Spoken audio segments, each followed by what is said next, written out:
করতেছি। প্রথমে আল্লাহর দরবারে শুকরিয়া জ্ঞাপন করছি। মহান আল্লাহ আমাদের উপরে রহমত নাজিল করেছেন, এই ফ্যাসিস্ট হাসিনা সরকারের পতন ঘটিয়েছে। দ্বিতীয়ত, বিপ্লবী ছাত্র জনতাকে অভিনন্দন এবং শুভেচ্ছা। ধারাবাহিক লড়াই সংগ্রামের মাধ্যমে হাসিনার পতন নিশ্চিত করেছে।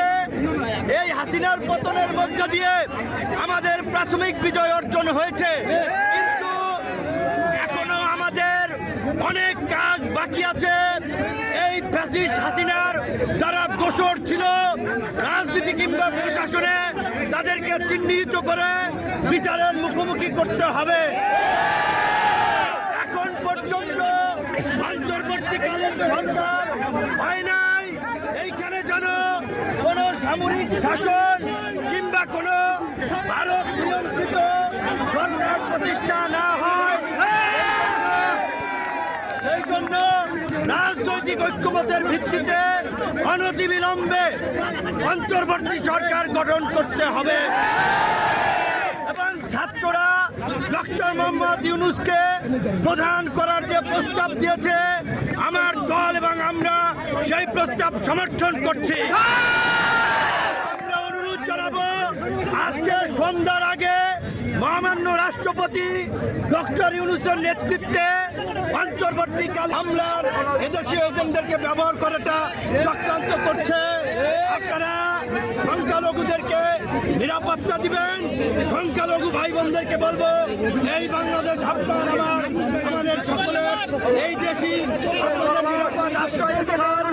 সবাই আপনারা মিলেমিশে থাকবেন, সকলে শান্ত থাকবেন, শান্তিপূর্ণভাবে আনন্দ উচ্ছ্বাসের বহিঃপ্রকাশ ঘটবেন। যারা গুরুতর অপরাধ করেছে তাদের ক্ষমা নাই।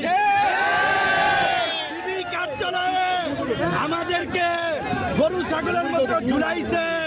হারুনের নেতৃত্বে এডিসি শাহীন শাহ, যুগ্ম কমিশনার খন্দকার নুরুন নবী সহ যারা, তাদেরকে অবশ্যই বিচারের মুখোমুখি।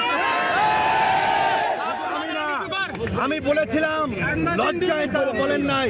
জামাতের সেক্রেটারি জেনারেল থেকে শুরু করে ফুটবলার আমিনুল ভাই, নীরব ভাই, বিএনপি জামাত বিরোধী দলের নেতৃবৃন্দকে গরু ছাগলের মতো পিটাইছে। প্রশাসনের মধ্যে এই দুর্বৃত্তদেরকে চিহ্নিত করে অবশ্যই চাকরিচ্যুত করে জেলে ভরতে হবে।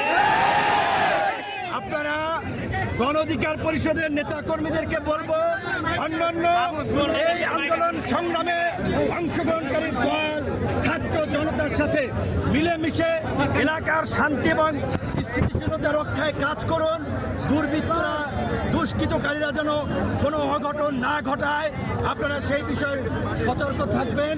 আমি আমাদের রাজনৈতিক কার্যালয় পল্টনে গিয়ে আপনাদের সাথে শান্তিপূর্ণভাবে দেখা সাক্ষাৎ করে বাসায় যাব। তাড়াহুড়ো করবেন না, আমাদের কোনো ভাই যেন পরে